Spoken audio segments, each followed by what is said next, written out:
وآل محمد. اعوذ باللہ من الشیطان الرجیم. بسم اللہ الرحمن الرحیم. الحمد للہ رب العالمین والصلاة والسلام علی سید الانبیاء والمرسلین حبیب الہ العالمین ابی القاسم محمد. اللہم صل علی محمد وآل محمد وعلى آله الطيبين الطاهرين سيما بقية الله في الأرضين. قال الله تعالى في كتابه الكريم بسم الله الرحمن الرحيم ونريد أن نمن على الذين استضعفوا في الأرض ونجعلهم أئمة ونجعلهم الوارثين. ایک بار پھر درود بھیجے گا محمد و آل محمد پر. اللهم صل على محمد وآل محمد وعجل فرج. پروردگار عالم کا انتہائی احسان ہے، انتہائی شکر ہے کہ اس نے ہمیں دین کی سی نعمت نصیب فرمائی، دین کے اندر ہدایت، دین کے اندر غور و فکر کرنے کی صلاحیت نصیب فرمائی. میرا اپنے خیال ہے کہ جن علاقوں کے اندر اور جن علاقوں سے ہمارا تعلق ہے وہاں پر کسی ایک موقع کے اوپر دین کے نام پر بیٹھنا اتنا زیادہ اہمیت نہیں رکھتا ہوگا، لیکن یہاں پر آپ اس کی اہمیت کو بہت اچھی طرح سمجھ رہے ہوں گے کہ یہ کام آسان کام نہیں ہے. اگر خدا متعال نے آپ کو ہمیں اس کی توفیق دی ہے تو اس کا مطلب یہ ہے کہ ہمیں خدا متعال کا شکر گزار ہونا چاہیے اور حتی الامکان کوشش کریں کہ جتنا زیادہ استفادہ کر سکتے ہیں اس موقع سے، اس فرصت سے استفادہ کریں تاکہ انشاءاللہ اس شکر گزاری کے صدقے میں جو خدا متعال نے قرآن کریم میں اصول ارشاد فرمایا ان شکرتم لازیدنکم ولئن کفرتم ان عذابی لشدید. اگر شکر نعمت بجا لاؤ گے تو ہم نعمتوں میں اضافہ کریں گے، کفران نعمت ہوگی تو پھر خدا کا عذاب شدید ہے. تو انشاءاللہ ہم اور آپ کوشش کریں گے کہ ہم شکران نعمت والے لوگوں میں سے بنیں اور اس کے صدقے میں خدا متعال انشاءاللہ اس میں اضافہ فرمائے اور مزید توفیقات ہم سب کے لیے نصیب فرمائے. دعا کی قبولیت کے لیے درود بھیجے محمد و آل محمد. اللہم صل علی محمد وآل محمد.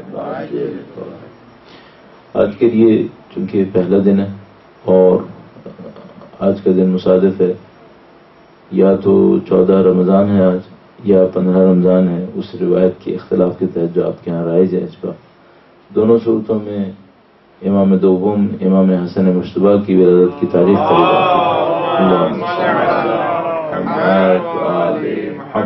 آتی ہے. تو آج کے دن کے لیے ہم یہ کریں گے کہ چند منٹس روزے کے طریقہ کار کے اوپر، روزے کے فلسفے کے اوپر بات کریں گے، جس سے ہم اس بات کو سمجھنے کی کوشش کریں گے کہ جو باقی 15 دن ہیں وہ ہمیں کس انداز میں گزارنے چاہیے، اور خاص کر یہ دیکھتے ہوئے کہ چند ہی دنوں کے بعد ہم شب قدر کے نزدیک آئیں گے اور ہمیں شب قدر بھی منانی ہے. اور دوسرے حصے میں ہم امام دوم امام حسن مشتبہ کی سیرت طاہرہ کے اوپر گفتگو کریں گے. ایک بار پھر خاندان عصمت پہ درود بھیجیں محمد و آل محمد. اللہم صل علی محمد وآل محمد. وقت کی نیچر کچھ ایسی ہے کہ وقت میں ٹھہراؤ نہیں ہے، وقت میں سیلان جس کو ہم لوگ کہتے ہیں، وقت بہتا ہے، وقت چلتا چلا جاتا ہے. تو چاہے برا وقت ہو چاہے اچھا وقت ہو، وقت گزر جائے گا. وقت کے اندر کہیں پر کوئی سکون نہیں ہوگا، جمود نہیں ہوگا. تو آپ ماہ مبارک رمضان کے اندر ہوں تو یہ ماہ مبارک رمضان بھی ختم ہو جائے گی. نعوذ باللہ، خدا نہ کرے آپ کو کوئی مصیبت لاحق ہو جو آپ کے نزدیک ایسی ہو کہ آسمان ٹوٹ رہا ہے، وہ وقت بھی گزر جائے گا. تو وقت جیسا بھی ہے وقت میں تو گزر جانا ہے، چاہے فضیلت کا وقت ہو چاہے فضیلت کا وقت نہ ہو. دیکھنا یہ ہوگا کہ ہم نے اور آپ نے اس وقت سے فائدہ کیسے اٹھایا. اب جیسے آج کی شب ہے، یہ شب جمعہ بھی ہے، ماہ مبارک رمضان کی شب بھی ہے اور ہر ہفتے یہ شب آئے گی. دیکھنا ہی ہوگا کہ فائدہ کیا اٹھایا گیا. اچھا، جب آپ یہ کہتے ہیں کہ ہم نے فائدہ کیا اٹھایا شب جمعہ سے یا ماہ مبارک رمضان سے، تو یہ دیکھنا ہوگا کہ آپ کی اورینٹیشن کیا تھی. کیونکہ اگر آپ کی اورینٹیشن صحیح ہوگی تو آپ فائدہ اٹھا پائیں گے، ورنہ اگر آپ کی اور میری اورینٹیشن صحیح نہیں ہوئی تو پھر ہم کیسے فائدہ اٹھا سکتے ہیں. فرض فرمائیے میرے ہاتھ میں 1 کلو گولڈ ہو اور میں یہ سمجھتا رہا ہوں کہ یہ 1 کلو پتھر ہے، تو میں اس سونے سے کیا فائدہ اٹھاؤں گا؟ یہ دیکھنا ہوگا کہ میں کس انداز میں دیکھ رہا ہوں. تو سب سے پہلے مجھے اور آپ کو یہ دیکھنا پڑے گا کہ ہم اور آپ ماہ مبارک رمضان کو دیکھتے کس انداز سے. پھر جب آپ اپنی اس نظر کو طے کر لیں گے تو پھر آپ یہ طے کر پائیں گے کہ اب مجھے اس سے فائدہ کیا اٹھانا ہے. ماہ مبارک رمضان میں جیسے ہی کوئی روزہ رکھے گا اللہ کے دیے ہوئے حکم پر، کچھ چیزیں تو خود بخود حاصل ہو جائیں گی. مثال کے طور پر اب آپ یہاں جرمنی میں روزہ رکھ رہے ہیں 20 گھنٹے کا روزہ، تو آپ کے جسم کے اوپر 20 گھنٹے نہ کھانے اور نہ پینے کے کچھ نہ کچھ اثرات تو ایسے ہیں کہ خود بخود ہو جائیں گے.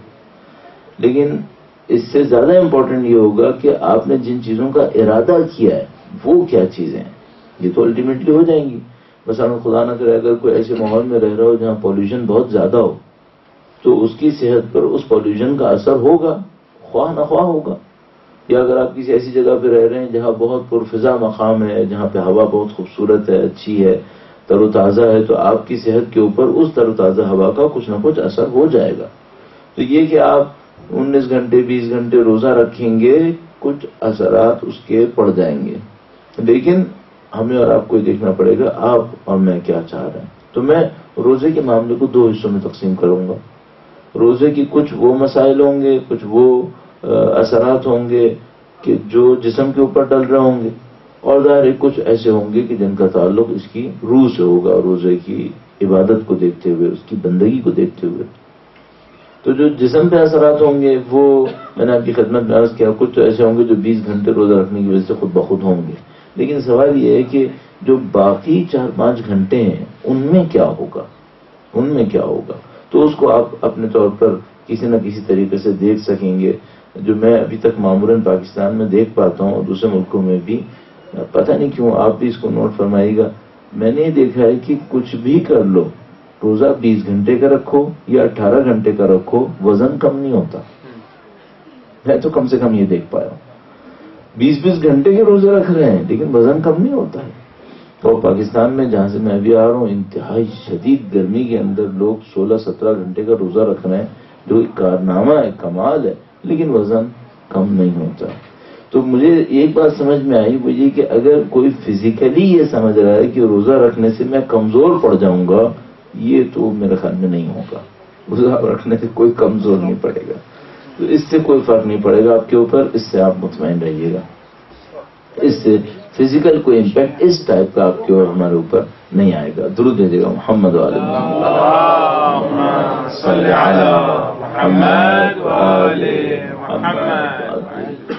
اچھا، اب یہاں پر آپ ظاہر ہے سحری اور افطار کے درمیان اتنا مختصر سا وقت ہے کہ میں آپ سے کیا کہوں کہ آپ زیادہ نہ کھائیے گا، زیادہ نہیں پیجیے گا.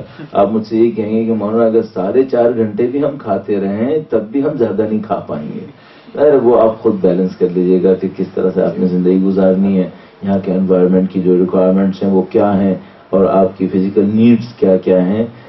میں اس سے ایک اور اسٹیج پیچھے جاتا ہوں، اس فزیکل معاملے سے تھوڑا سا پیچھے جاتے ہیں، اور وہ یہ جاتے ہیں کہ خدا نے ہم پہ یہ سختی ڈالی کیوں ہے، کیوں ڈالی.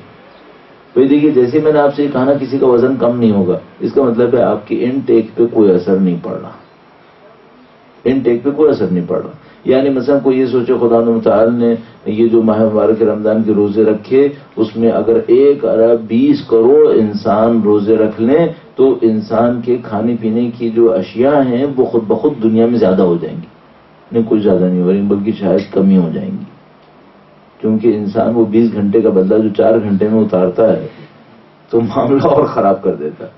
اب یہاں 20 گھنٹے، میں نے کہا 16 گھنٹے اور 8 گھنٹے، تو معاملہ اور بھی بگڑ جاتا ہے. تو جو ابھی تک سمجھ میں آتا ہے، مسلم دنیا کے اندر، مسلم ورلڈ کے اندر کہیں پر بھی فوڈ اسٹف کی پرائسز نہیں گرتی، بلکہ کنفرم فوڈ اسٹف کی پرائسز بڑھ رہی ہیں، بڑھ جاتی ہیں. تو اس کا مطلب یہ ہے کہ یہ جو خدا تعالیٰ نے روزہ رکھا، اس کا آبجیکٹو یہ ہوا کہ وہ جو فوڈ اسٹف ہے اس کی کوانٹٹی کو خدا محفوظ کرنا چاہتا تھا. تو نہ یہ ہدف ہے اور نہ ایسا ہوتا ہے، ان میں سے کوئی چیز نہیں ہوتی. ہمیں دیکھنا پڑے گا کہ اب خدا تعالیٰ نے اس کو تو نہیں چاہا تھا، اور یہ ہو بھی نہیں رہا ہے. ہو جائے تو اچھا ہے، میں آپ کی خدمت میں ایسی عرض کرتا چلوں برسبیل تذکرہ، مجھے کہ ایک دفعہ ایک بہت اچھا مشورہ دیا ایک صاحب نے، کہنے کہ بھائی دنیا بھر کے اندر غذائی مواد کی کمی کا جو معاملہ ہے، اگر لوگ دنیا اسلام کے ایک مستحب پہ عمل کر لیں معاملہ کافی حد تک بہتر ہو جائے گا۔ ایک مستحب کیا ہے؟ ہفتے میں 2 دن روزہ رکھ لو، ہفتے میں 2 دن روزہ رکھ لیں، اور واقعی روزہ، یہ بدلہ انتقام والا روزہ نہیں، اس سے تو کوئی فائدہ نہیں ہوگا، اس سے تو الٹا نقصان ہو جاتا ہے، لسٹ انسان کی بڑھ جاتی ہے کھانے کے لیے، اور پھر بعد میں جب وہ کھانے بیٹھتا ہے تو پورے انتقام کے ساتھ کھاتا ہے۔ جو معمولاً روزہ ہونا چاہیے، وہ روزہ کیا ہونا چاہیے؟ وہ یہ کہ بھئی آپ نے صبح کو ایک ناشتہ کیا ہے، سحری کر لی، رات کا کھانا آپ نے کھانا ہے، بیچ کا کھانا آپ نے اسکپ کیا ہے، دیٹس اٹ، یہ آپ کا روزہ ہوگا۔ سادہ ٹرمز میں یہ ہونا چاہیے۔ اب اس میں یہ ہے کہ جو پریکٹسز کا ایب نارمل بیہیویئر ہے، وہ یہ کہ افطاری کی جو تیاری ہے ہمارے اور آپ کے علاقوں کے اندر، وہ تو ایک اور ہی ایک عجیب و غریب مسئلہ ہے۔ تو میں اس کے اوپر کم جانا چاہ رہا ہوں، زیادہ نہیں جانا چاہ رہا، لیکن میں آپ کی خدمت میں عرض کرنا چاہ رہا ہوں خدا کا مقصد کیا ہوگا۔ تو یہ مقصد کہ خدا فوڈ اسٹف کو محفوظ کر لے، یہ نہیں ہے۔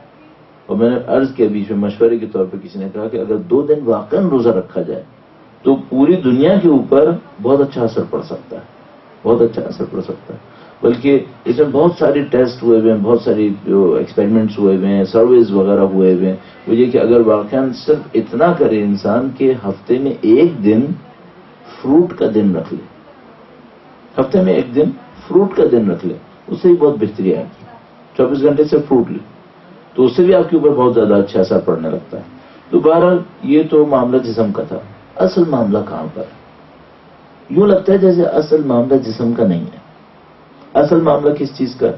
اب یہاں پر مختلف روایات بھی ہیں ہمارے پاس اور مختلف جوابات بھی ہیں جو روایات کے اندر دیے گئے ہیں۔ روایات کا کمال یہ ہوتا ہے کہ روایت ایک مینٹیلٹی کو جواب نہیں دیتی، روایت کے ذریعے سے ایک مینٹیلٹی کو ایڈریس نہیں کیا جاتا۔ مثلا پوچھنے والا امام کے سامنے آ جائے اور وہ آدمی خود جاہل ہے، اب امام جو جواب دیں گے وہ فلاسفرز کا ہوگا؟ نہیں، اس کی مینٹیلٹی کو دیکھ کر ہوگا۔ تو وہ خود فرماتے ہیں کلم الناس علی قدر عقولہم، یا ایک اور روایت کے اندر فرماتے ہیں کہ ہم جو معاشر انبیاء ہیں، ہم جو انبیاء کا گروہ ہیں، وہ لوگوں سے ان کی ذہنیت کے مطابق بات کرتے ہیں، اس طرح سے ارشاد فرماتے ہیں۔ تو یہ جو روایت کا چیپٹر ہوتا ہے، اس میں بہت کچھ ڈیپینڈ کر رہا ہوتا ہے کوشچن پوچھنے والے کی مینٹیلٹی اور اس کے مینٹل اسٹیٹس کے اوپر، وہ کتنا پانی میں ہے، تو امام اسی کے حساب سے جواب دیں گے۔ بہت خوبصورت ایک میں نے ابھی پتہ نہیں کسی ایئرپورٹ پہ ہی کہیں میں ڈاؤن لوڈ کرتے ہوئے پڑھ رہا تھا، استاد حسن زادہ آملی ایک ہیں، بڑے عارف ہیں، فلسفی ہیں، بڑی نامی گرامی شخصیت ہیں ایران کے اندر۔ تو انہوں نے بہت اچھا ایک جملہ لکھا، بہت خوبصورت جملہ تھا۔ انہوں نے کہا یہ جو روایات ہوتی ہیں اس میں بھی علم اہل بیت ہوتا ہے، لیکن پوچھنے والے کی ذہنیت کے برابر ہوتا ہے۔ اصل علم اہل بیت کہاں ریفلیکٹ ہوتا ہے؟ جب وہ خدا سے بات کرتے ہیں اور وہ دعاؤں کے اندر ہے۔ جب وہ روایت بولتے ہیں نا تو لوگوں سے بات کر رہے ہوتے ہیں، جب لوگوں سے بات کر رہے ہوتے ہیں تو لوگوں کی ذہن سے زیادہ نہیں جائیں گے، وہ لوگوں سے عقل کے مطابق بات کریں گے۔ تو روایات کے اندر جواب کا اسٹینڈرڈ پوچھنے والے کے دماغ کے اسٹینڈرڈ پر بیس کر رہا ہوگا، لیکن جب وہ دعا پڑھ رہے ہوتے ہیں خدا کے سامنے، اب وہ خدا سے بات کر رہے ہوتے ہیں۔ جب وہ خدا سے بات کر رہے ہوتے ہیں تو پھر اہل بیت کی جو عمیق ترین معارف ہیں، جو ڈیپتھ ہے اللہ کے ساتھ رابطے کی، وہ ان دعاؤں کے اندر ریفلیکٹ ہو رہی ہوتی ہے۔ تو شاید روایت سے زیادہ علم دعا کے اندر ہے، شاید روایت سے زیادہ علم دعا کے اندر ہے۔ تو ہم روایات کے اندر جب جا کر دیکھتے ہیں تو اس معاملے کے اوپر بہت سارے جواب ہیں ہمارے پاس کہ کیوں خدا نے روزہ واجب رکھا، اور ظاہر ہے مجھے اور آپ کو اپنے اورینٹیشن کو سیٹ کرنا ہے۔ تو مثلا بہت کامن ایک جواب ہے، مجھے یاد ہے جب میں پرائمری اسکول میں ہوتا تھا اور وہاں پوچھتے تو روزے کے فوائد پر مضمون لکھیں تو ہم لوگ یہ ضرور لکھتے تھے، اور آپ نے بھی اکثر نے لکھا ہوگا۔ وہ کیا تھا؟ وہ لکھتے تھے کہ بھئی یہ جو روزہ رکھا ہے خدا نے اس لیے رکھا ہے تاکہ امیروں کو پتہ چلے کہ غریب کیا جھیل رہے ہیں، امیروں کو پتہ چلے کہ غریب کیا جھیل رہے ہیں۔ تو مثلا آپ اور میں تو کبھی اتنے بھوکے رہے ہی نہیں ہیں، تو پھر ہمیں پتہ چلے کہ بھئی جس کے گھر میں فاقہ ہوتا ہے اس کی حالت ہوتی کیا ہے۔ اچھا، یہ جواب ظاہر پوچھنے والے کے اسٹینڈرڈ کے حساب سے بالکل صحیح ہے، وہ یہ کہ واقعاً بعض لوگ ایسے ہوتے ہیں انہوں نے اپنی زندگی میں سختی نہیں جھیلی ہوتی، ان کو پتہ ہی نہیں ہوتا اصل سختی کہتے کسے ہیں۔ وہ جو مشہور معروف جملہ ہے، وہ فرانس کا انقلاب آتے ہوئے وہ جو ملکہ صاحبہ تھیں یا شہزادی صاحبہ تھیں، انہوں نے وزیر سے پوچھا کہ بھئی یہ لوگ کس بات پہ احتجاج کر رہے ہیں؟ تو اس نے کہا کہ احتجاج کر رہے ہیں کہ ان کے پاس روٹی نہیں ہے، تو کہنے کی کیک کھا لیں، روٹی نہیں ہے تو کوئی بات نہیں، کیک تو ہے، تو بریڈ نہیں ہے تو کیک لے لیں۔ تو اب ظاہر ہے جو کچھ اتنے احمق ہوتے ہیں ان کو اس معاملے میں کہ ان کو یہ پتہ ہی نہیں ہوتا کہ دنیا میں ہو کیا، بھوک کہتے کسے، اصل بھوکا سونا کسے کہتے ہیں انہیں پتہ ہی نہیں ہوتا، کبھی فاقہ کیا ہی نہیں۔ تو کچھ کو تو خدا متعال کہتا ہے کہ میں تم پہ روزہ واجب کر دیا ہے، اور واجب کرنے کے بعد تمہیں کم سے کم یہ تو پتہ چلے کہ بھوک کسے کہتے ہیں، پیاس کسے کہتے ہیں۔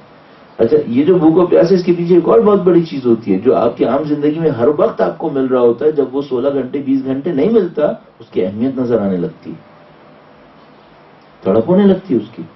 لیکن میں کہوں گا یہ جواب کامل ترین جواب اہل بیت اطہار کا نہیں ہے۔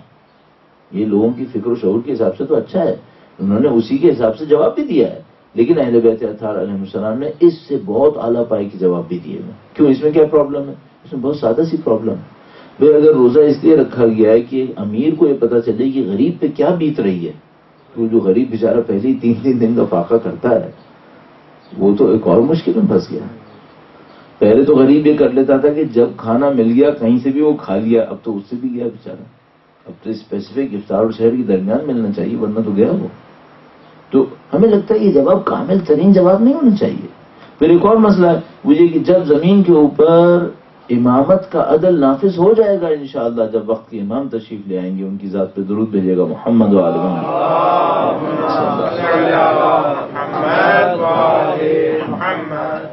تو بھئی جب عدل کا نظام نافذ ہو جائے گا، یملأ الارض قسطا وعدلا کما ملئت ظلما وجورا، اس وقت کوئی بھوکا پیاسا اس طرح سے ہوگا ہی نہیں۔ غریب اور امیر کا فرق جو آج کی دنیا کے اندر ہے شاید اس ٹائپ کا نہ ہو۔ میں نہیں کہہ رہا سب بالکل برابر ہو جائیں گے، وہ کمیونزم کی طرح ہو جائے گا، نہیں، شاید یہ نہیں ہوگا، تو خدا تعالی فرق کو ختم نہیں کرے گا، لیکن اس طرح جیسے آج دنیا کے اندر ہے یہ شاید نہیں ہوگا۔ تو کیا اس وقت روزہ ختم ہو جائے گا؟ جبکہ خدا تعالی فرماتا ہے کہ ہم نے تم پر ایسے ہی واجب کیا جیسے ہم نے پچھلی قوموں پر بھی واجب کیا تھا۔ تو اس کا مطلب یہ کہ مصلحت روزے کی اس معاملے سے اور اوپر بڑھ کر ہے، یہ تو یقیناً ہے، یہ تو یقیناً ہے۔ تو اب آپ کیا کر سکتے ہیں؟ آپ اپنی زندگی کے اندر محروم ہونے کو سمجھ سکتے ہیں روزے کے ذریعے سے، کہ کوئی چیز نہیں ملتی تو کیسا لگتا ہے۔ اچھا اس میں اور بھی چیزیں ہیں، تھوڑی سی میں اور ایک دو جملے عرض کرتا چلوں۔ مثلا آپ نے تو اس بات کو جھیلا ہے، لیکن کبھی آپ نے اس بات کو جھیلا ہے کہ اگر آپ کے بچے کو نہیں ملتا اور آپ سے کہتا ہے مجھے دے دو، اور آپ نہیں دے سکتے، تو آپ کو کیسا لگتا ہے؟ تو مثلا آپ کے بچے نے روزہ رکھا ہے اور مثلا شاید فرض کر لیتے ہیں کہ وہ بچی ہے، روزہ واجب بھی ہے، عمر بھی کم ہے، اور وہ کہتی ہے کہ مجھے پانی چاہیے اور آپ نہیں دے پا رہے، اور یہ کام آپ خدا کی خاطر کر رہے ہیں۔ تو بہت ساری چیزیں سیکھنے کو مل سکتی ہیں، بہت ساری چیزیں سیکھنے کو ملتی ہیں انسان کو روزے کے ذریعے سے، لیکن میں عرض کر رہا ہوں اس سے بڑھ کر چیپٹر اور بھی ہو سکتے ہیں۔ درود بھیجیے گا محمد و آل محمد۔ اللہم صل علی محمد و آل محمد۔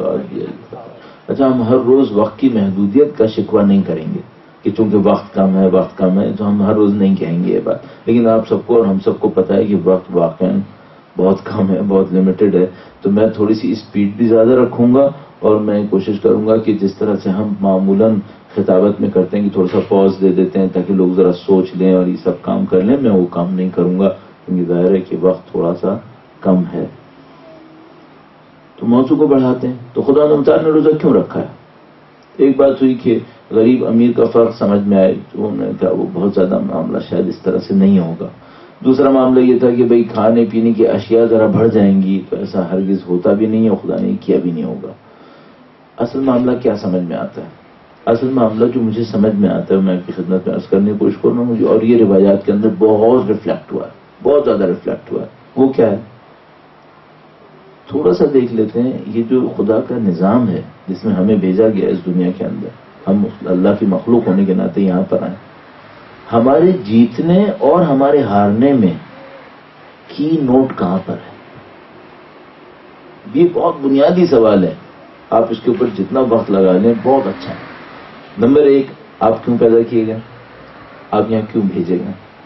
نمبر 2 اگر آپ کو جیتنا ہے تو آپ کو کیا چاہیے. نمبر 3 جو کچھ آپ کو چاہیے ہے اس کو لینے کا راستہ کہاں سے گزرے گا. تو بالکل دنیا کے معاملے کی طرح, جیسے مثلا اگر آپ سے میں پوچھوں بھائی آپ جرمنی کیوں آئے ہیں اپنے ملک سے یہاں پہ, مثلا آپ کہیں گے اس وجہ سے. تو یہاں پر آ کر آپ کیا لینا چاہ رہے ہیں, آپ بتائیں گے میں یہ لینا چاہ رہا ہوں. میں آپ سے پوچھوں گا جو آپ لینا چاہ رہے ہیں اس کا راستہ کہاں سے گزر رہا ہے, آپ بتائیں گے اس کو لینے کے لیے میں یہ کر رہا ہوں. تو اب میں آپ سے کہہ رہا ہوں خدا نے آپ کو یہاں کیوں بھیجا. جو کچھ وجہ رہی خدا کے نزدیک, اب آپ کا ہدف کیا ہونا چاہیے, اس ہدف کو لینے کا راستہ کہاں سے گزرے گا, کہاں سے گزرے گا. اب میں ان تینوں کا جواب جلدی جلدی دوں گا, اور میں نے عرض کیا کہ چونکہ وقت کام ہے ہم لوگ ڈیٹیلز میں نہیں جائیں ورنہ ہم ایک ہی پوائنٹ کے اندر رہ جائیں گے. خدا نے کیوں ہمیں بھیجا ہے. خدا ہر مخلوق کو اس کے انتہائی کمال کے اوپر پہنچانا چاہتا ہے. ہر مخلوق جو اس وقت ہمارے سامنے ہے, ہم جیسے لوگ ہیں, یہ سب ناقص ہیں. ان سب کے اندر خدا تعالیٰ نے پرفیکشن کی ایبلٹی ڈال دی ہے. یہ پرفیکٹ ہو سکتے ہیں, فی الحال تو ناقص ہیں, کامل ہو سکتے ہیں. اس کے انسٹرومنٹس خدا نے ڈال دیے سارے, وہ سب کچھ خدا نے ڈال دیا ہے. تو وہ بتاتا ہے کہ میں نے سب کو ایسا تیار کیا ہے کہ اگر یہ چاہیں تو یہ لوگ پرفیکٹ ہو سکتے ہیں. خدا کیا چاہتا ہے, خدا تو ہمیں پرفیکشن پہ ڈالنا چاہتا ہے. کیوں؟ ہر خالق کا مقصد یہی ہوتا ہے, ہر بنانے والے کا مقصد ہوتا ہے. خالق تو بہت دور کی بات ہوتی ہے. مثلا اگر آپ ایک تصویر بنانا چاہتے ہیں تو آپ تصویر ناقص بنانا چاہتے ہیں یا کامل بنانا چاہتے ہیں؟ ظاہر آپ تصویر کامل بنانا چاہتے ہیں. مثلا میں آپ سے کہوں کہ بھائی ایک گاڑی بنائیے, تو آپ گاڑی بیکار بنانا چاہیں گے یا کارآمد بنانا چاہیں گے؟ ظاہر ہے کہ آپ کارآمد گاڑی بنانا چاہیں گے. خدا مخلوق بنانا چاہتا ہے, انسانوں کو اس نے بنایا, ناقص بنائے گا یا کامل بنائے گا؟ کامل بنائے گا. وہ چاہے گا کہ میں کامل بناؤں, تو آپ مجھ سے کہیں گے کہ بھائی پھر اتنا کام کرنے کی کیا ضرورت ہے, پیدا ہوتے ہی کامل کر دے. وہ تو اس نے بنائے ہوئے ہیں, ان کو ہم فرشتے کہتے ہیں, وہ تو اس نے بنائے ہوئے ہیں. کچھ ایسے بنانا چاہتا ہے جن کو بناؤں گا میں ناقص, محنت سے وہ کامل بنے. وہ میں اور آپ ہیں. اچھا آپ کہیں بھائی ہمیں یہ ڈرامہ نہیں چاہیے. ہاں کچھ مخلوق ایسی بھی بنائی ہے اس نے جس میں یہ کام ہے ہی نہیں, ناقص ہے, ناقص ہی رہیں گے. وہ بھی بنایا اس نے. جو آپ تصور کریں نا خالقیت خدا میں, جو آپ تصور کریں وہ بن چکا ہوگا. جس کی بھی پاسبلٹی ہوئی وہ بن چکا ہوگا. یہ بہت بڑا فلسفیکل جملہ ہے جو میں کوشش کر کے بہت سادہ میں آپ سے عرض کر رہا ہوں, اور یہ بڑا کی پوائنٹ ہوتا ہے بعض بہت بڑے مسائل کو حل کرنے کے لیے, کہ خدا کی خالقیت اتنی وسیع ہے کہ جس کے بھی خلق ہونے کا امکان ہوگا وہ خلق ہو چکا ہوگا. تو ہم ایک ایسی مخلوق کے خلق ہونے کی پاسبلٹی دیکھتے ہیں جس کے اندر پرفیکشن کی پاسبلٹی ہو, پوٹینشلی پرفیکشن ہو, اس وقت نہ ہو. ہاں دیکھتے ہم ہیں, اس لیے خدا نے ہمیں خلق کیا, ہمیں کامل دیکھنا چاہتا ہے. اچھا اگر وہ مجھے کامل دیکھنا چاہتا ہے اور میں ابھی کامل نہیں, ابھی تو میں ناقص ہوں, تو کیا اس نے میرے پاس سارے انسٹرومنٹس ڈال دیے ہیں, اپریٹس ڈال دیے ہیں؟ سب ڈال دیے, سب ڈال دیے. کہتا ہے میں نے ڈال دیا. فَأَلْهَمَهَا فُجُورَهَا وَتَقْوَاهَا قَدْ أَفْلَحَ مَنْ زَكَّاهَا وَقَدْ خَابَ مَنْ دَسَّاهَا. کہتا ہے میں ڈال چکا ہوں. ارادہ, اختیار, شناخت, معرفت, علم, فہم, سب ڈال چکا ہوں. ان کو کوئی یوٹیلائز کر لے پرفیکشن پہ پہنچ جائے. لیکن جو پرفیکشن کا راستہ ہے, اس کا مائل اسٹون جہاں پر آپ نے پہنچنا ہے وہ کون سی جگہ ہے, اس کو خدا کہتا ہے تزکیہ نفس. قد افلح من زکاہا وقد خاب من دساہا. بس خدا نے ہمیں کیوں خلق کیا ہے؟ مخلوق کو کمال پر پہنچانے کے لیے. اس کمال پر پہنچنے کے لیے جو ہمیں اچیو کرنا ہے وہ کون سی جگہ ہے؟ تزکیہ نفس. قد افلح من زکاہا, تزکیہ نفس. اب میں داستان اگر میں بتایا وقت ہوتا تو میں تزکیہ نفس کے اوپر بات کرتا, تزکیہ نفس کی ریالٹیز کیا ہیں, یہ کیا ہے, جو مجھے سمجھ میں آتا ہے, لیکن ابھی رک جاتے ہیں. اچھا جو تزکیہ نفس ہے یہ اچیو کیسے ہوتا ہے؟ ایک سنگل لائنر.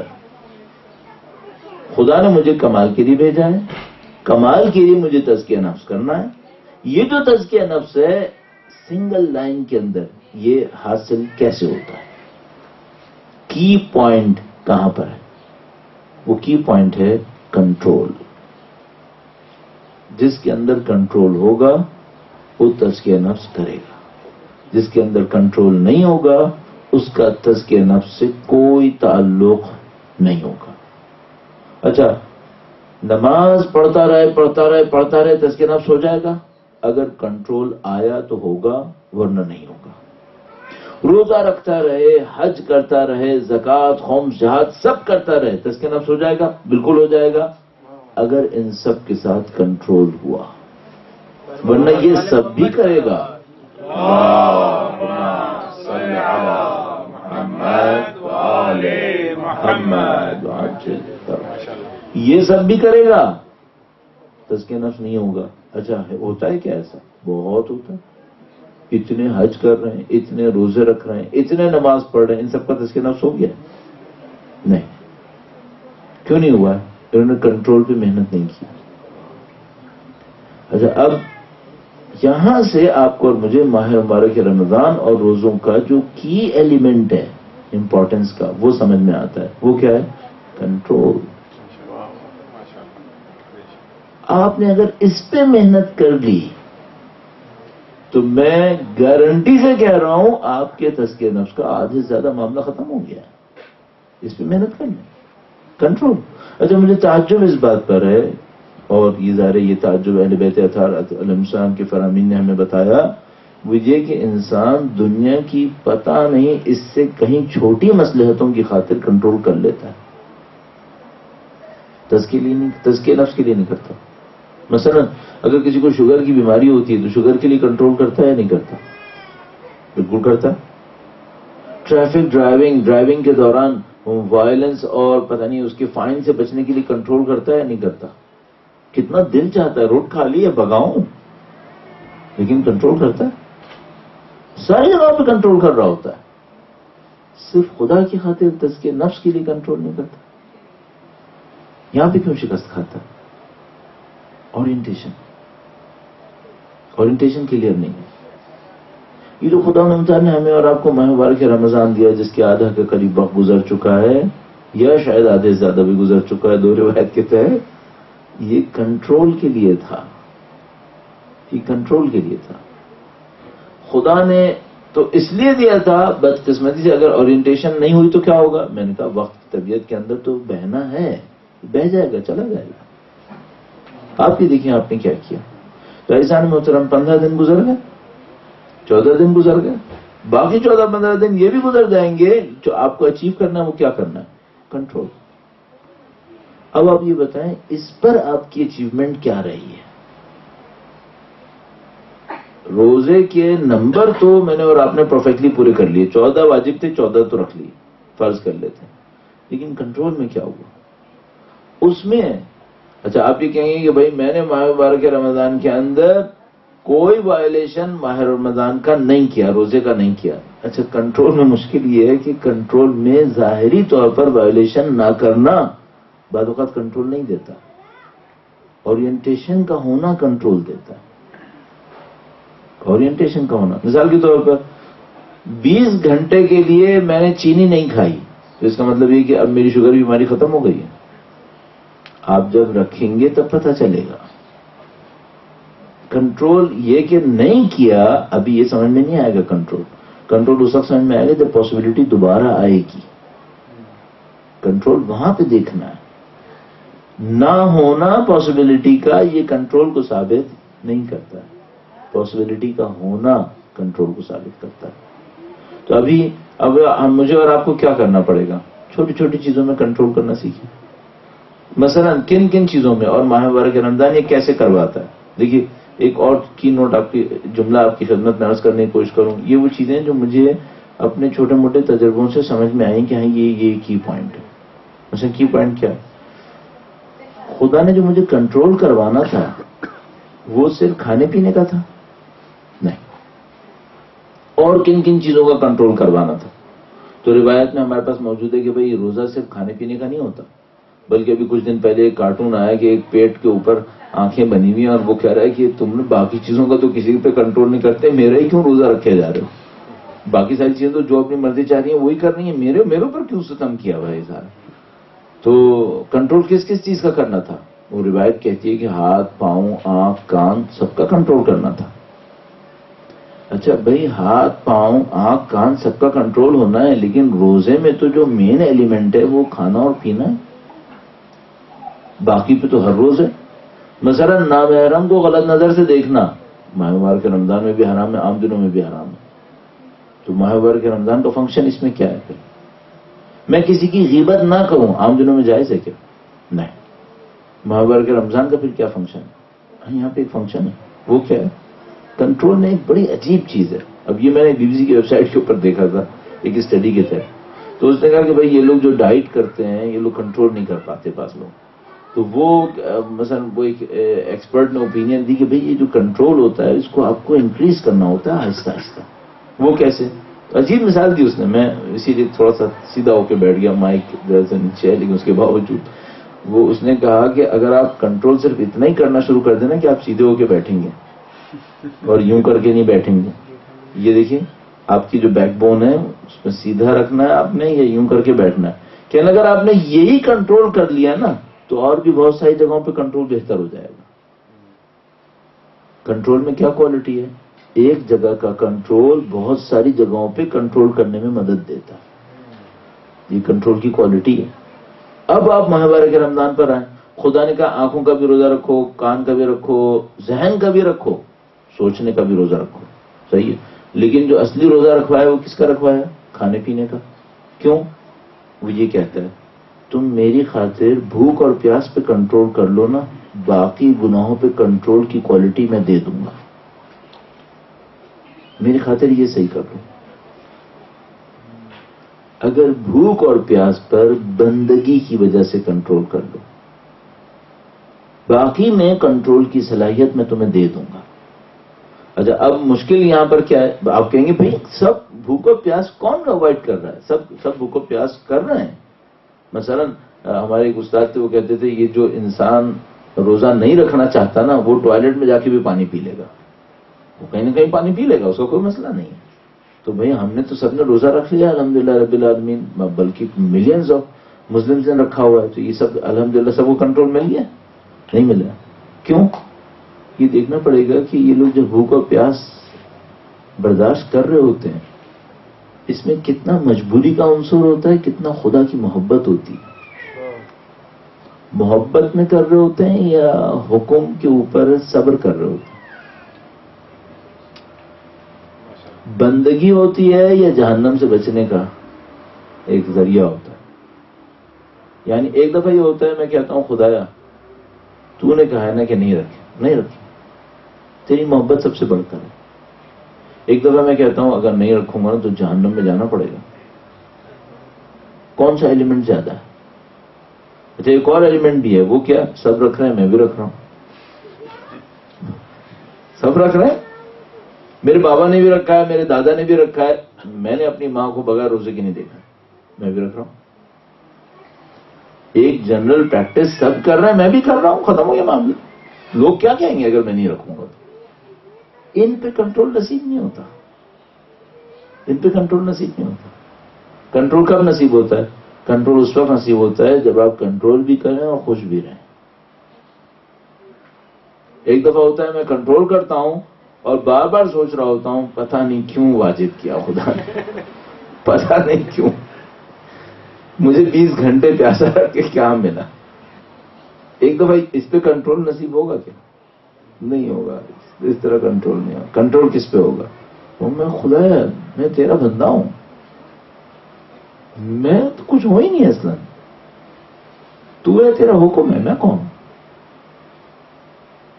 اور اگر حقیقت دیکھیں نا تو اس کو کبھی انشاءاللہ خدا نے چاہا تو کسی موضوع میں لے کر آئیں گے، ہم ہیں کون اصلا؟ یہ جو میں نے کہا نا آپ سے کہ ہم ہیں کون، یہ بھی شاید جملہ غلط ہو گیا ہے، کیونکہ ہم کیا علیحدہ آئیڈینٹی ہیں کچھ سوائے خدا کے ارادے کی کچھ اور ہے کیا؟ یہ سب چیزیں ہیں ہمارے سامنے۔ تو ایسا مطلب پھر یہ روزہ کیسے فائدہ دے گا؟ یہ روزہ فائدہ اس طرح سے دے گا کہ آپ ہنسی خوشی اللہ کی محبت کی خاطر کنٹرول کر رہے ہو اور اس کنٹرول کو ڈیلیبریٹ کنٹرول کے اندر چینج کریں اور اس کنٹرول کا ایکسپینشن دوسری فیلڈز کے اندر کرتے رہیں. تو مثال کے طور پر اگر آپ نے ماہ مبارک رمضان کا روزہ رکھا ہے نا تو پنکچویلٹی بھی زیادہ دکھائیں, پنکچویلٹی بھی دکھائیں, ٹائم کی پابندی بھی دکھائیں, تو آپ کو نظر آئے کہ آپ کا جو کنٹرول ہے وہ ایکسپینڈ ہو رہا ہے, پھیل رہا ہے. اب آپ کنٹرول کو امپلیمنٹ کر رہے ہیں. اگر آپ ماہ مبارک رمضان کا روزہ رکھ رہے ہیں تو اب ذرا غصے کو زیادہ کنٹرول کریں.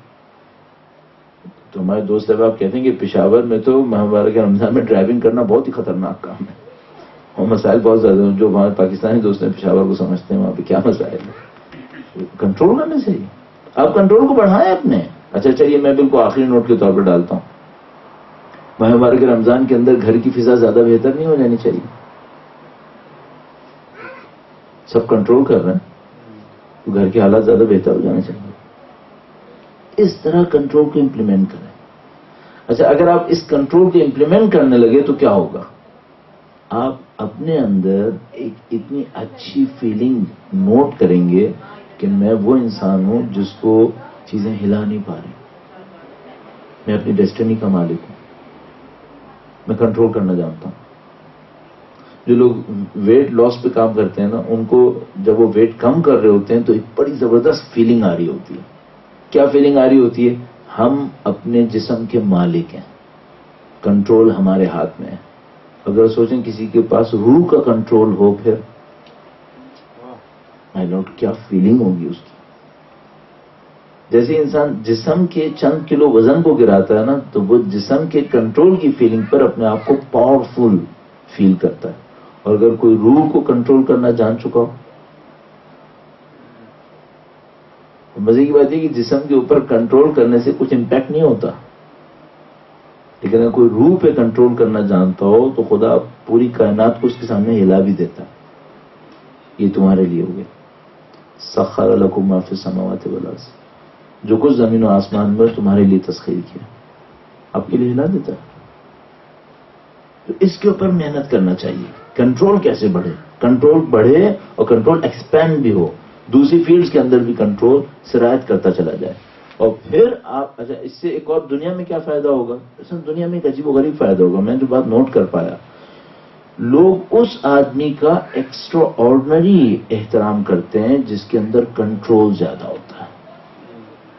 رسپیکٹ اس کی ہے جس کے اندر کنٹرول زیادہ ہے. اچھا جس آدمی کے اندر کنٹرول زیادہ نہیں ہے نا, اس کی رسپیکٹ لوگوں کی نظروں میں گر جاتی ہے, اس کی پرسنالٹی گر جاتی ہے. اس کے پاس کنٹرول نہیں ہے. جس کے پاس کنٹرول ہے اس کی رسپیکٹ ہے, اس کے لوگ رسپیکٹ کرتے ہیں, خود بخود رسپیکٹ کرتے ہیں کہ ہاں بھائی اس کے پاس بہرحال کوئی ہنر ہے. تو یہ جو ہنر ہے نا, یہ بعض اوقات آپ کے اور میرے پاس کوئی ہنر ہوتا ہے جس کی قیمت ہمیں نہیں پتہ ہوتی. مثلا فرض فرمائیں کوئی آدمی کوئی جو پرانے زمانے کے جو مختلف ہنر ہوتے ہیں, کپڑا بننا, لکڑی کا کام کرنا, وہ جانتا ہے, وہ ہر روز کرتا ہے, تو اس کے نزدیک اتنی اہمیت نہیں ہوتی. پھر ایک آدمی باہر سے آتا ہے, وہ دیکھتا ہے کہ کیا زبردست کام کر رہا ہے, یہ کھڑا ہو کے دیکھنے لگتا ہے. تو وہ پوچھتا ہے بھائی کیا دیکھ رہے ہو؟ کہتے ہیں میں دیکھ رہا ہوں تم کیسے بنا رہے ہو. بولے میں تو ہر روز بناتا ہوں. اس کو پتہ نہیں ہوتا. کاش مجھے اور آپ کو پتہ چل جائے کنٹرول ہونا کتنا بڑا ہنر ہے. کاش یہ پتہ چل جائے کنٹرول ہونا کتنا بڑا ہنر ہے. اور کاش اس کے بعد ایک اور کاش ڈال دیتا ہوں, کاش ہمیں پتہ چل جائے اگر ہمارے اپنے نفس کے اوپر کنٹرول ہو گیا تو خدا کتنی چیزوں پہ کنٹرول ہمارے حوالے کر دے گا. محمد والے محمد صلی اللهم صل على محمد وآل محمد وعجل فرجهم. تو عزیزان محترم آدھا وقت گزر چکا ہے اور درس کا تو تقریباً پورا وقت گزر چکا ہے. ماہ مبارک رمضان کا آپ کا آدھا وقت گزرا ہے. اس میں آپ نے کنٹرول پہ باقی پہ محنت کرنی ہے. اتنا کنٹرول پہ محنت کرنی ہے کہ جب آپ شب قدر میں داخل ہونے لگے انشاءاللہ تعالی تو خدا متعال دیکھے اور یہ کہے کہ یہ وہ بندے ہیں جو اپنے اوپر محنت کر رہے ہیں اور مجھے ان کو نوازنا ہے, کیونکہ یہ بندے اپنے اوپر محنت کرنا جانتے ہیں. تو اس کام کو ضرور انجام دیجیے گا. اور امامت کے سلسلے میں آپ کی خدمت میں عرض کروں, چونکہ مبارک دن ہے اور اس کو ہم لوگ کہتے ہیں عید کا دن ہے. عید کا دن ہے. اچھا عید کے دن کی کوالٹی پہلے زمانے میں کیا ہوتی تھی؟ عید کے دن کی کوالٹی یہ ہوتی تھی کہ لوگ اپنے بزرگوں سے جا کے عید ہی مانگتے تھے. آج کل سلسلہ ختم ہوتا جا رہا ہے. ایک تو ٹریولنگ نے بہت مروا دیا, فیملیز ڈسپرس ہو گئی ہیں, یہ ہو گیا وہ ہو گیا. تو اب وہ بات ہی نہیں رہی جو پہلے زمانے میں ہوتی تھی. لیکن بہرحال یہ تو ایونچولی ہر دور کے اندر چینج آتا ہی رہتا ہے.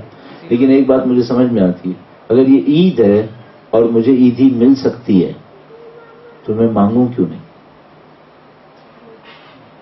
اور دینے والا کریم ہے, اور کریم خاندان کا کریم وارث, اس سے کیوں نہ مانگوں؟ ٹھیک ہے میرے پاس کچھ نہیں ہے, میرے پاس لیاقت بھی نہیں ہے, میرے پاس صلاحیت بھی نہیں ہے, لیکن کریم کسے کہتے ہیں؟ کریم اسے کہتے ہیں جو بے حساب دیتا ہے. یہ خاندان بے حساب دیتا ہے. ان کی خوشی کا دن ہے. مجھے کیا کرنا چاہیے؟ مجھے یہ کرنا چاہیے کہ میں ان کے دروازے کے سامنے جا کے کھڑا ہو جاؤں اور ان سے کہوں کہ مولا آپ کی خوشی کا دن ہے, آپ تو عیدی دیں گے ہی, میں بھی حاضر ہوں, مجھے بھی کچھ نصیب ہو جائے. اچھا میں کیا مانگوں؟ مثلا آپ جرمنی ماسٹرز کرنے آئے, پی ایچ ڈی کرنے آئے, تو پی ایچ ڈی ماسٹرز مانگ لیجیے, مانگ لیں. مثلا میں یہاں پر آیا ہوں کسی کام سے, میں سوچ رہا ہوں مولا مجھے یہاں سے یہ مل جائے. میں اپنے طور پہ سوچتا ہوں بہتر ہے کچھ نہ مانگو, بس مانگ لو. کیوں؟ ان پہ چھوڑ دو کہ وہ کیا دیں گے, یہ زیادہ بہتر ہے. کیونکہ میں اپنی عقل سے مانگوں گا تو چھوٹی اور بیکار چیزیں مانگ کے بیٹھ جاؤں گا, اور میں ان کے اوپر چھوڑ دوں گا کہ مولا یہ امپورٹنٹ نہیں ہے کہ کیا آپ دیں گے, یہ امپورٹنٹ ہے کہ آپ دیں گے, یہ امپورٹنٹ ہے. کبھی آپ نے دیکھا ہے ایک فقیر ہوتا ہے, کسی فقیر کو سکہ پکڑاؤ نا تو وہ فوراً یہ دیکھتا ہے, یا کوئی نوٹ پکڑا دیکھتا ہے کتنا دیا, کتنا دیا. لیکن فرض کریں آپ اپنے امام معصوم کے سامنے کھڑے ہوں اور امام معصوم اپنی مٹھی سے آپ کی مٹھی میں کچھ رکھ دیں, صحیح؟ کیا یہ امپورٹنٹ ہے کہ یہ کتنے کا ہے؟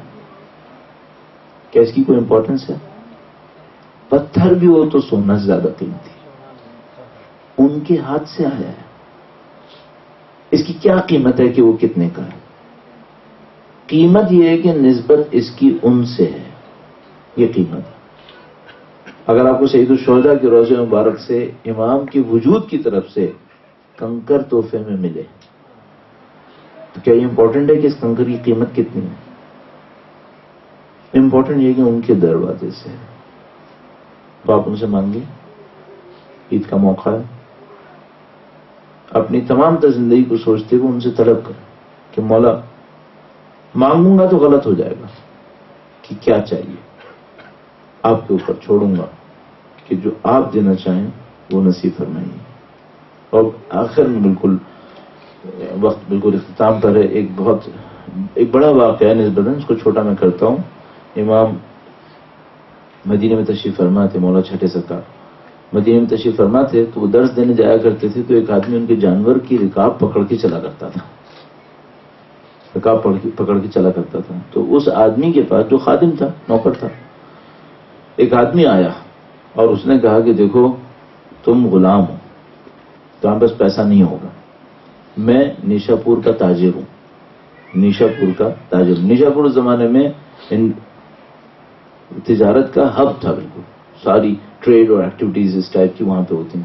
تو اس نے کہا میں نیشا پور کا تاجر ہوں, میرے پاس پیسے کی کوئی کمی نہیں ہے, میں تمہیں ایک آفر کر رہا ہوں, تم جو چھٹے امام کے رکاب پکڑنے والے ہو, میں تمہیں ایک آفر کرتا ہوں, اپنی زندگیاں سوئچ اوور کر لیتے ہیں. آج سے میں رکاب پکڑوں گا, تم میرا بزنس پکڑو, قبول کرتے ہو؟ تو بیچارہ پریشان ہو گیا کہ بھائی بالکل ایسے ہی جیسے آپ یہاں روڈ پہ چل رہے ہو, کوئی بلینر آپ سے آ کر کہ سوئچ اوور کر لیتے. تو وہ کہنے لگا کہ میں کر تو لوں, لیکن پہلے میں اپنے امام سے تو پوچھ لوں. یہ عقل مند آدمی ہے, عقل مند آدمی, لالچ میں نہیں آیا. اس نے کہا پہلے میں اپنے امام سے تو پوچھ لوں.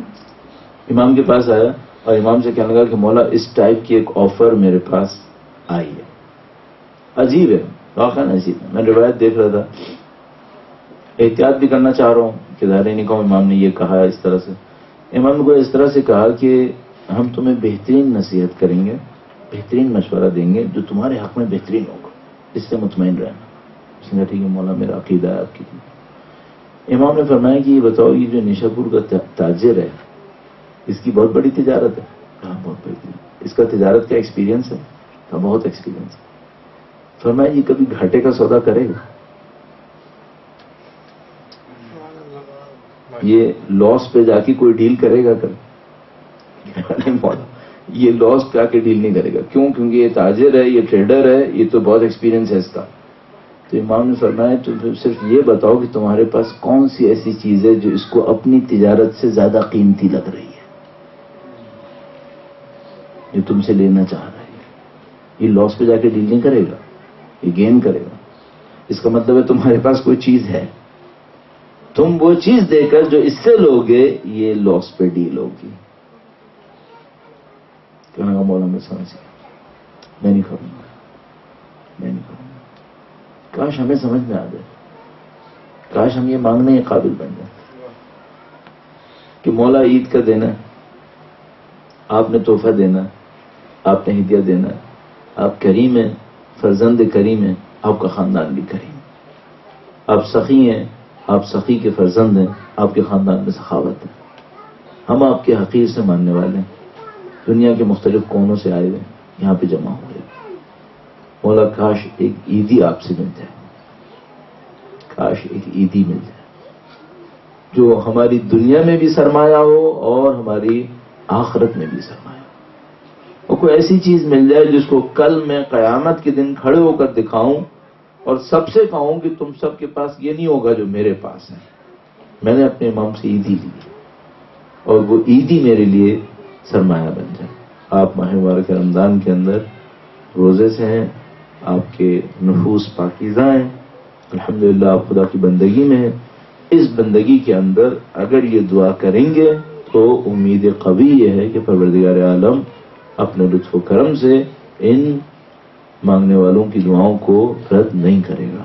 تو انشاءاللہ شب جمعہ بھی ہے، آپ شب جمعہ کی طرف بڑھ رہے ہیں. جمعرات کے دن کا یہ وقت ہے، مغرب سے پہلے کا جو قیمتی وقت ہے. خدا کے حضور دعا کرتے ہیں، اللہم صلی علی محمد و آل محمد. پروردگارہ تجھے واسطہ محمد و آل محمد کا اس قلیل کو اپنی بارگاہ میں قبول فرما. اے پاک پروردگار، تو ہمارے گناہوں سے واقف ہے، تو ہماری لغزشوں کو جانتا ہے، تو ہماری خطاؤں کو جانتا ہے. ہمارا دعویٰ پاکیزگی کا نہیں ہے، ہمارا دعویٰ غلطیاں نہ کرنے کا نہیں ہے. ہمارا دعویٰ یہ ہے کہ ہم تیرے بندے ہیں. ہمارا دعویٰ یہ ہے کہ ہم اپنی غلطیوں کا اعتراف کرتے ہیں. ہمارا دعویٰ یہ ہے کہ ہم جانتے ہیں کہ تو وہ ہے جو کم کو قبول کر لیتا ہے اور زیادہ کو بخش دیتا ہے. یا من یقبل الیسیر ویعفو عن الکثیر اقبل منا الیسیر واعف عنا الکثیر. اے پروردگار، ان قلیل سی بندگیوں کو اپنی بارگاہ میں قبول فرما. ہمارے کثیر گناہوں کی اپنے در عفو سے مغفرت فرما. اے پاک پروردگار، عید کا دن ہے، ہمیں نہیں معلوم یہ کیا فضیلتیں ہیں. اے خدا، تجھے حجت خدا کا واسطہ، اے خدا تجھے اہل بیت اطہار علیہ السلام کی مظلومیت کا واسطہ، اس عید کے موقع پر بہترین عیدی ہمیں نصیب فرما. دنیا اور آخرت کے اندر سرمایہ بننے والی عیدی ہم سب کو نصیب فرما. اے پاک پروردگار، ہماری سب سے بڑی عید تیری حجت کی تشریف آوری.